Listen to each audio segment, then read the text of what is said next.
Jour 21. Croire. Notre mot de Noël du jour est « croire ». C'est par la foi en Jésus que Noël devient plus qu'une simple affaire de shopping et de sentiments. J'aimerais revenir sur la période du premier Noël, où deux personnes ont chacune entendu un message de la part d'un ange. L'une a choisi de ne pas croire, l'autre a décidé de croire. Le contraste entre le prêtre Zacharie et Marie nous en apprend beaucoup sur la foi. Zacharie n'a pas cru.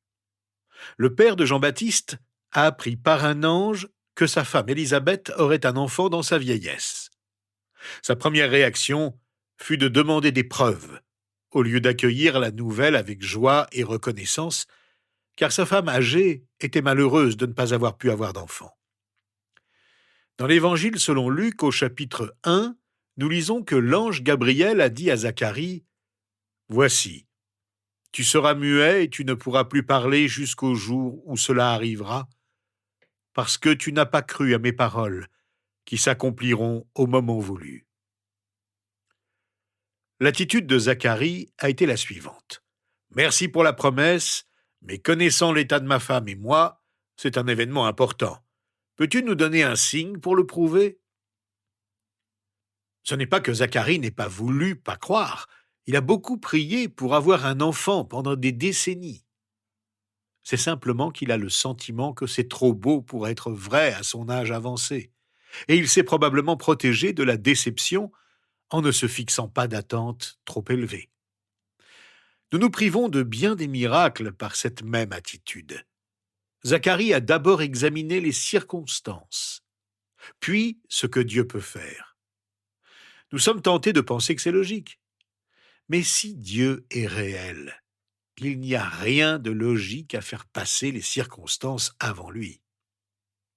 Zacharie a payé le prix de son incrédulité. Son incrédulité n'a pas obligé Dieu à revenir sur sa promesse, elle l'a simplement empêché d'en profiter. Lorsque nous ne croyons pas à la promesse de Dieu pour nos vies, nous ne la détruisons pas nécessairement, mais nous détruisons notre capacité à en profiter. Zacharie avait une si grande nouvelle à annoncer, mais il en a été privé jusqu'à la naissance de son fils. Marie a cru. Quand Marie a appris qu'elle donnerait naissance à Jésus tout en étant vierge, elle a choisi de croire. Marie et Zacharie étaient tous deux déconcertés par le message qu'ils avaient reçu, mais Marie a décidé de faire confiance à Dieu. Sa belle expression de confiance a été « Je suis la servante du Seigneur, que ta parole s'accomplisse pour moi ». C'est Luc qui, au premier chapitre de son évangile, rapporte ces paroles. Marie a répondu en avouant qu'elle était la servante du Seigneur. Il ne lui appartenait donc pas de discuter avec son maître, mais il lui suffisait d'accepter ses paroles. Dès qu'elle a compris que ce sort lui était destiné par Dieu, Marie a répondu positivement et humblement, avec ses paroles exemplaires de foi patiente. Sa réponse est la réponse appropriée de tout croyant à chaque promesse de Dieu. Tout cela exigeait une confiance en Dieu plus grande qu'on ne le pense.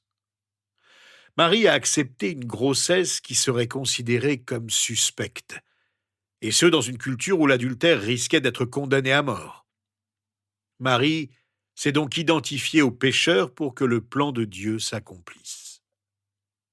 Luc poursuit son récit au verset suivant et dit « À la même époque, Marie s'empressa de se rendre dans une ville de la région montagneuse de Juda.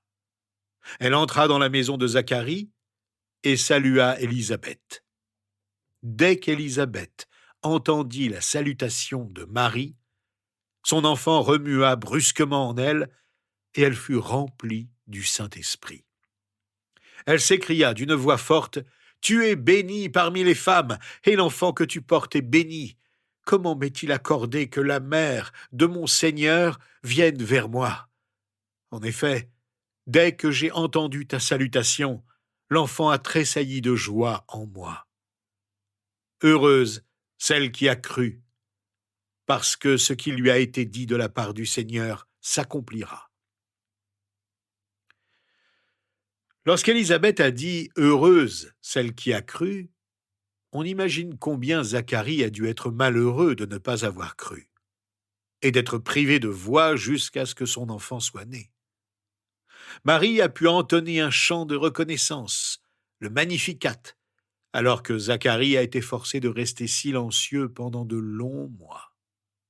On imagine aussi les questions qu'il a dû se poser, et les réflexions qu'il a dû avoir pendant toute cette période.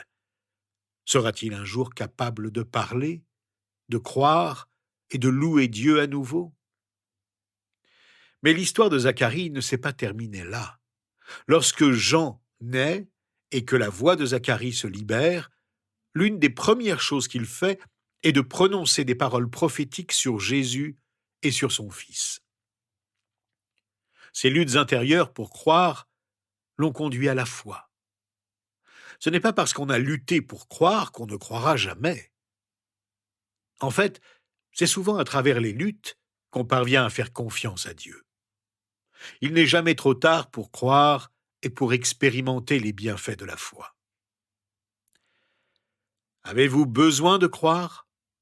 Peut-être avez-vous célébré Noël année après année sans jamais oser croire que Jésus est mort pour vous pardonner et qu'il est ressuscité pour vous donner la vie éternelle.